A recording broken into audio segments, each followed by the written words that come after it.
Shaan and Radha, thank you so much for joining us at the 2025 Bentonville Film Festival. I'm very excited for the opportunity to talk to the two of you about your piece, Witness. For the viewing audience who haven't had the pleasure of watching this piece yet, what would you like them to know about it before we jump into our conversation? Yeah, so this film centers on a revered imam in a small town. He has a moral dilemma that he faces in terms of protecting one of his male congregants. And it's really a journey of him towards acceptance, especially of the queer and trans community within a Muslim place of worship. And with this piece, of course, it takes place instead of a masjid. Did I say that correctly? Masjid. A masjid. Yeah, masjid. Thank you. Mm-hmm. For me, this was educational and informative. I mean, I've driven past a mosque. I know what a mosque is. I've seen a mosque. I know what TV and television and film have told me about them. This piece, you chose to give a more in-depth insight. How did that impact your casting choices in preparing for this film? Yeah, so we had an incredible principal team of all Muslims. I myself am not Muslim, but I was the first to join this project, and this story was written by Saif John. It's inspired by a reimagining of his own, and I was so drawn to this specific story because of the message that it holds and what I feel that it can do in terms of opening conversations within spiritual communities, specifically the Muslims, but even other South Asian religious communities as well, when it comes to acceptance of the queer community. And so we, both Saif and I, as the first ones onto this project, throughout the whole year of just kind of like working and developing this story before we brought on the cast, it was very clear to us that we wanted to make sure that the Shams character was a transgender actor. It was no doubt in our mind, right? And then we were very fortunate to, through the help of our casting director and one of our executive producers, Fazia Mirza, to get connected with Farhan Tahir, who is really well known within our South Asian community. He's been in a lot of Pakistani films, but he's also pretty well known in the Marvel cinematic universe as part of Iron Man, and he now has his own spin-off show called Vision Quest that he's filming right now. And he just had the amazing grace and his own spiritual transformation that he was able to bring into this film as someone who would face that moral dilemma. So those two were the most important characters that we wanted to make sure we casted first when we got to casting.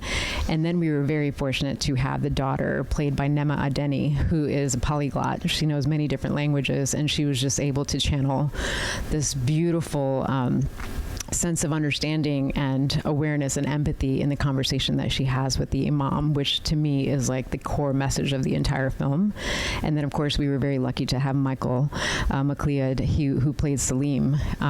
He is kind of new to this world, but the way he channeled truly learning what it's like to be a Muslim, to be able to go through the process and ablution before prayer and everything. He took his role very seriously, and we don't call him a villain in this film because there is no villain in this film, but he was able to channel a specific nuance that really played well like a whole family within this film. And you're right, there are no heroes and villains in this story. This is a kind of slice of life piece that allows for people to see inside places where they're not normally allowed. Shaan, why was it important for you to personally be a part of this piece? Kind of going back a little bit as you were asking about casting, the way that I found out about this film was actually through Instagram. And I got an Instagram post that somebody had shared with me, I think a mutual friend of ours. And so we had tangentially known each other, but we didn't know deeply like our work. We had just met at an event. And when I got the casting notice, I think the first thing I thought was, okay, who's doing this film? Because I wanted to make sure that the story was going to be told responsibly. And then our mutual friend had told me then it was Radha, who I just met maybe like a few months prior, and I was familiar with her work. And right away I felt, however the story was going to be told, it was going to be in good hands. And I received the script, and I remember thinking, I've gotten a chance to play trans characters and then characters who aren't specified as trans. And this is the first time I got a chance to play somebody whose spirituality is just as important as his sense of transness to himself. And that resonated for me because spirituality is a huge part of my life. And I liked that he is not a victim in the film. He is actually a vehicle for change in the film. And he has a sense, such a strong sense of community in terms of his Muslim community, which is what we see in the film. We don't really get a chance to see, what his life is outside of that and what his queer and trans community looks like. He's relatively isolated in the scope of this film, how we see him. But yet he moves with such a sense of grace and self-love that it really spoke to me. And I think every time I read it, and we had the audition over Zoom, and I think we did a callback and we did a reading once everybody was cast just to kind of get immersed in the story, and it moved me to tears every single time.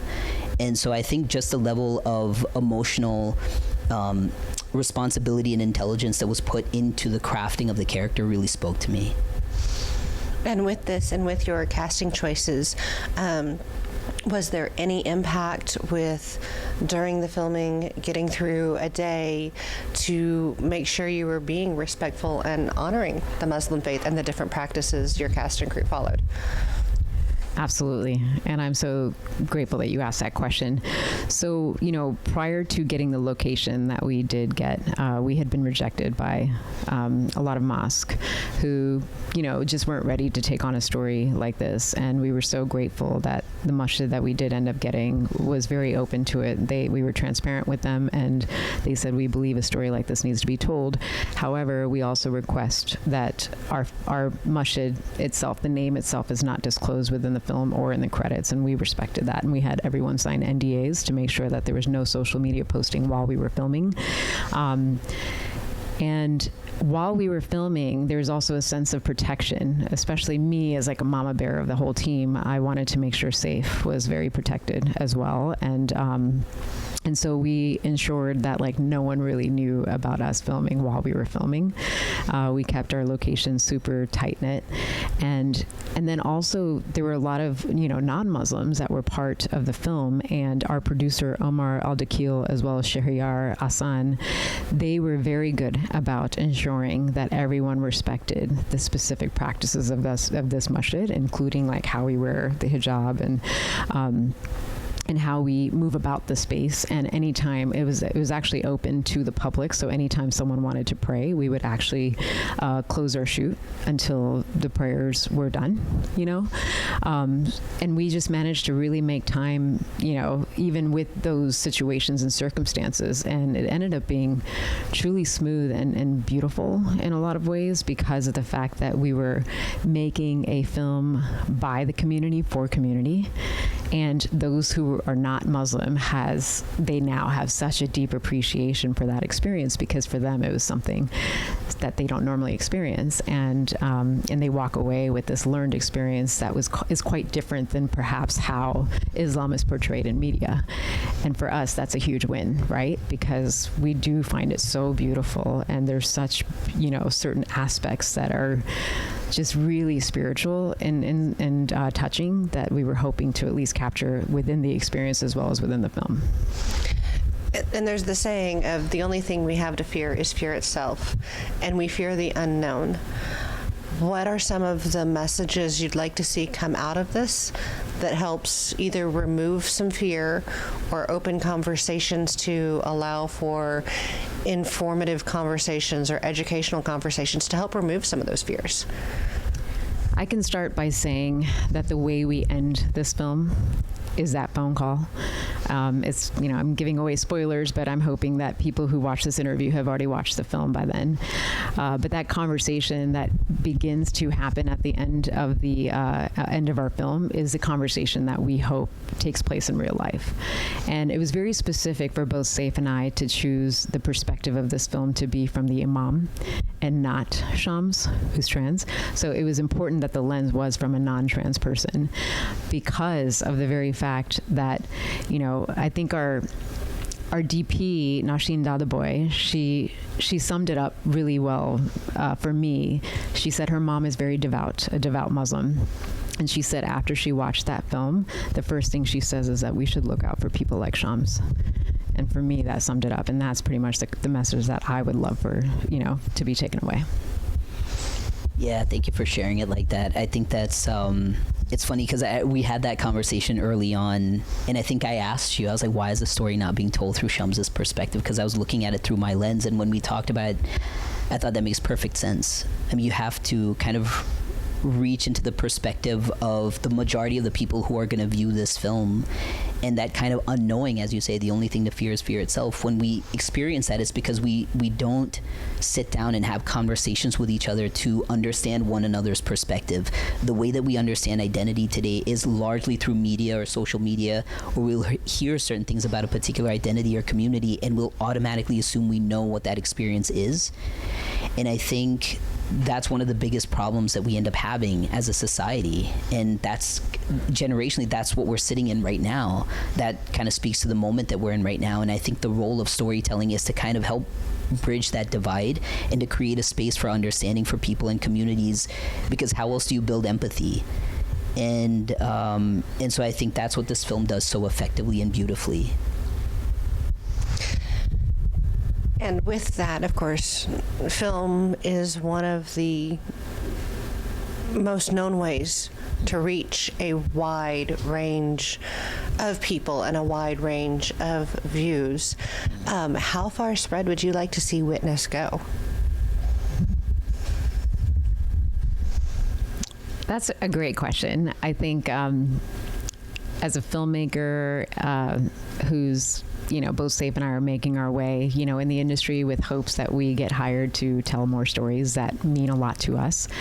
The farthest that it can go, the best case scenario is that, of course, if it was to be shortlisted or even longlisted and even win an Oscar.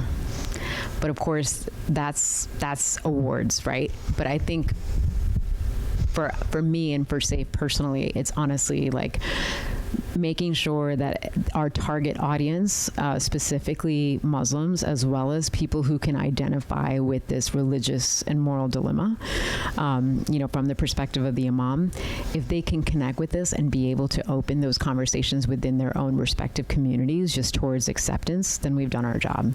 Just the fact that even one person gets impacted by this and has that conversation, like in the case of my DP's, mother, and she says we should look out for people like Shams. That's a huge win for me personally, because I am very fortunate to be able to continue making films, and with my body of work I can continue that path, and I'm very social mission driven, so that's what's more important to me. But if you were to ask generally filmmakers, of course, winning an Oscar is wonderful, but for us, I don't know if it's the awards. I think it's really just those conversations that truly matter to at least me and Saif. And what about getting it into other countries? Yeah, so we actually are very fortunate. I'm flying to London tomorrow because we have our European premiere at Raindance Film Festival, and I'm so curious. Like, both Saif and I are so curious in terms of what the perception will be there. And so far, it's been really positive. We've received film reviews already that are just so encouraging. They're deserved. Yeah, thank you. We greatly appreciate that. But when we read these film reviews, it's like, wow. I wonder if there's a different kind of openness there, or a different kind of perhaps they're more involved in some ways than us Americans are in terms of having these conversations. And so I'm just very curious. I really don't know what to expect. And so, I'm very curious, perhaps how it would be perceived in Pakistan or in India, very large Muslim populations in both those countries. And we're just kind of in the middle of our festival journey. So we're seeing where it goes and where it gets accepted.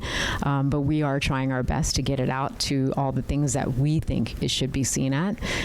So we have yet to know, we have yet to see. And that's part of the amazing process of the discovery of all this as well. And with the screenings you've had so far, what have been some of the inspiring conversations that have started, and also the most, wait, that? What have been some of those moments in the conversations you've had at the screenings? Yeah, Shaan and I talk about this, and I love hearing the stories that he shares that are, different and unique than the stories that I hear or that Safe hears. One is we bring audiences into a world that perhaps they've never seen before. We're very, we were very careful in terms of the world building we created within this one location. So that's one comment that we receive is that, wow, that masjid is so beautiful, and it just felt so such a community there, like people felt like they belong and they found family there, right? So that's one positive message. The other is that last phone call conversation that happens, is just conversations around acceptance. I think they say that the film was treated very respectfully to the Muslim culture and the Muslim religion, and as well as the queer community, right? And there's so many Muslim trans folks out there. And so the other conversation and the other message that I received is that they felt seen. Yeah, I think by and large, there's almost a speechlessness that I feel like people come up and approach, and they feel visibly moved by the film and the storytelling. And that sometimes it's hard to put into words. When we have such a strong visceral reaction emotionally, it's hard to encapsulate that into language, especially if the feeling is raw and it's happening right then and there. And I think that in of itself speaks volumes. I think it's very early in our festival journey. We're still only about 4 months in, I'd say. And last week in Los Angeles was the first time we screened among other films that were mostly about the trans community.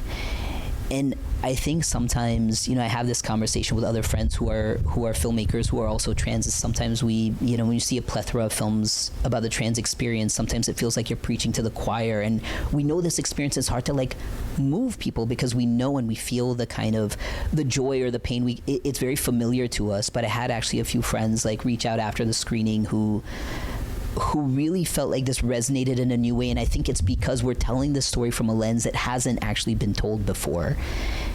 Growing up in America, as we have had a lot of privilege here. The ground is kind of moving and shifting beneath us in this current moment, but I think I have certainly felt that space of a bit of freedom, also being in a city like LA and feeling like I have access to a lot of community. And I've often wondered, well, what would my experience have been if I was in a place that wasn't as open and accepting? And growing up, I didn't have the language for my experience, first of all, but I wasn't sure how safe I was to express it. That has changed over time, and again, who knows what we're moving into, but I think we're living in a time right now where there is so much the way that we're communicating with one another is faster. It's more immediate through socials or through texting or whatever, or phone calls, whatever it is. And I can't believe I said phone calls. There's some young person that's watching this that's what are phone calls? Who calls each other? You didn't call. say a rotary phone. You just said phone call. They know what a cell phone okay. is. Well, rotary phones too, which I hope come back because I really like those. They're fun. But I think just having that sense of there is no going back to me. So, I mean, just to be very blunt, we're living in a time right now where an administration wants to push us back 50 years, whether we're talking queer and trans rights, whether we're talking rights for women, what we're trying to go, the political climate is trying to move us back, but it's we are standing in such solidarity with each other right now that this moment probably requires patience. And it requires courage, and it more than anything requires conversation, an open-hearted conversation, whether we're doing it one-on-one, which I think is vital, and when we're doing it through storytelling. Those are the things that I think are going to get us through to the other side of this space that we're in right now, which is hard for a lot of communities.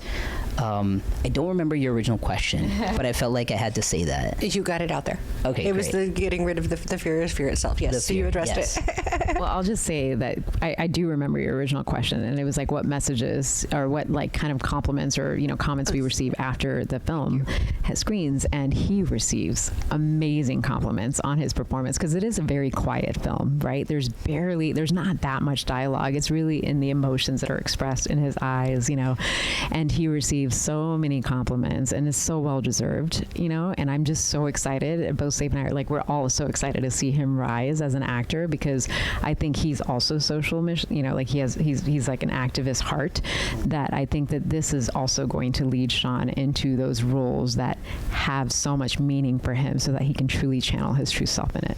And we need to give a little shout out to Shaan's mom, because Shaan would not be who Shaan is without her. That's right. Your eyes. I mean, my goodness, right? His eyelashes. I'm so jealous of it. They're gorgeous. We're loving the eyes over here. Listen, they say use what your mama gave you. So these are all mama's eyes right here. Yeah. But Dad has nice eyes too. He's got the chocolate brown, so I can't leave Dad hanging. It's always good to have parents. That's right. Your parents back you, and it's a beautiful thing. For you, this is your first time at Bentonville Film Festival. What was it like getting that email that Witness was accepted? Oh, it was amazing. Yeah, I mean, I've been hearing about Bentonville for quite some time, and I love what the Gina Davis Institute does on gender equity and, the surveys that they conduct. I participate in all of them. And I'm just really, I was like, when I received the email, I thought, wow, I love how open-minded a place like Arkansas can be to a story like ours. And then come here, I find out that there's so many diverse stories, perhaps the most diverse programming that I had seen in all the festivals that I've ever been to. So it gives me hope. It gives me hope that a place like Arkansas and the Deep South, and they're open to stories like this and wanting to learn about our cultures. And so I was like, I'm going to this festival, and I was just really grateful that he'd already been at this festival with his other films a couple of years, and I just felt that I was really happy that I had a partner here to be able to navigate this festival with. And yes, Shaan, we're very grateful to have you back sitting down with Selig. 2023. We had your Agents of Change, Project Polymer, and you sat down with us then, and you've come back. So what has the experience been being an alumni, and what is the one thing, place, see, do, eat at that you're making sure those traveling with you experience while they're here? We have hit the same Thai restaurant now a couple times, which was down by the Skylight Cinema. I think it's just down the street from there. And it's highly recommended if you like Thai food. Thai Kitchen? Yes, that's it. Yes, Thai Kitchen. Yeah. I should say the name of the restaurant, right? Yeah, Thai Kitchen is the name of the restaurant. I mean, I definitely wanted to come back because I had such a great experience the first time. This is a very filmmaker-friendly festival. It is, Arkansas, it is the South, but there's a lot of intention to build film community and to draw film community down here. And I think last time we did a tour, they took us on a tour of the studios that are down here and showed us the green screen and just had a lot of inspiring conversation for the filmmakers that were at the festival that year. And it really stayed with me because I've been to other kind of smaller festivals that are not in LA, and they may not have that infrastructure built, but I was actually struck by the fact that Bentonville actually has a very strong filmmaking infrastructure. So anyone who's a storyteller, the fact that that's there speaks volumes, and you keep thinking about, yes, the project that you did, but future projects that you have. So you never know where it takes you down the line. And they did that yesterday as well. There was a panel discussion on the Ozarks and some of the natural beauty that's in this state. So you never know. I think one of the other things that came up was the economic impact that occurs with filmmaking and with tourism. And you can really only do that when you have something to draw people to. And this festival is 11 years old, if I'm speaking correctly on that. And when they first pitched the idea to Gina Davis, she was just sharing that there wasn't even a movie theater here. So the fact that this festival has come along, there's been such an arts community that's been built. There are theaters here now. There are centers where people can gather and talk creatively about ideas. I think those are all the things that a community needs to thrive. So it's wonderful to be back. And again, this year with a film that is just so deeply moving. Agents of Change, the tone was a little bit different. We had a lot of wonderful compliments on that, and I got to bring my one of the other actors from the film, also one of the other producers, Gretchen Wilder. I got to bring her, and she's had, the reason I knew about the festival is because she had a previous project here as well in 2020 called These Thems. So it's been a really nice journey with Bentonville, and of course Wendy and the team has just been fantastic, and opened their doors for us and kind of just said, hey, what do you need? But it's a relationship at the end of the day. It's a two-way street. So it's always thinking about what can you do as you grow in your career? How can you support the festival? Because obviously the festival has its own goals. And so that kind of, it's a long journey, but that kind of thinking has to be a part of the process. And how can we follow the film? How can we follow the two of you? How can we support your socials? Sure. Well, I am at Shaan Dasani. It's ShaanDasani. Yes, that's right. On Instagram. And I really only use Instagram. LinkedIn is there, but I think that's where I prefer to communicate today in 2025. So. And the film Instagram account is witness.shortfilm, so WITNESS.shortfilm on Instagram. And that's where I kind of oversee that account, but I post stories about every festival that we go to and all the interactions we have. And there's going to be a lot more being shared there within just these next few days. And then my personal Instagram account is Radha Mehta, RADHAMEHTA. And I pretty much use that just to be able to share my personal wins and personal things that I'm working on. I thank you both for your time today and all the best. Thank you so much.